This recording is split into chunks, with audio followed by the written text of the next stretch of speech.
Gedenya bak tatak atung tiga ga. Tiura tiga muga dua jara tatak. Tak ranu tamak radih.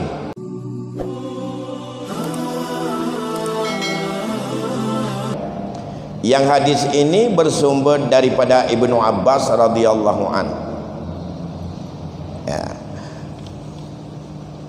Ya, hadis ini bersumber daripada Siti Aisyah radhiyallahu an bahwa Nabi sallallahu alaihi wasallam bersabda, "Man zalama qida shibrin minal ardi tuwiqahu min sab'i ardin." Singkat Nabi mengatakan, siapa yang mengambil atau menzalimi sejengkal daripada tanah yang milik orang lain, maka tuwiqahu akan ditenggelamkannya atau akan dibebankannya min sab'i aradin, 7 lapis daripada tanah yang dia ambil itu.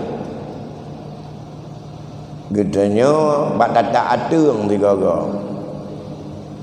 Tiura tiga muga dua jara tatak. Tak ranu tamak radih. Lebih pindah jalan, pun jalan pun meter. Olehnya tapi hana pernah mentempe jalan yang na tak tapi tak dia kedih tak tipluh tun tak sabah pada cangkui tiga tak kana tujungkai sibran hana pun lelu. Menyana panjang umong tu kira-kira 200 meter menang dijengkai kali 200 jengkai nyan be nyan tanahnya yang kata tak ya tuwiqahu akan gebeban akan gepeduk nilai dosa atas kuduk dan atas orang yang melakukannya, dan enak tanahnya dijengkai dia tu betul 7 lapis dia berat dia.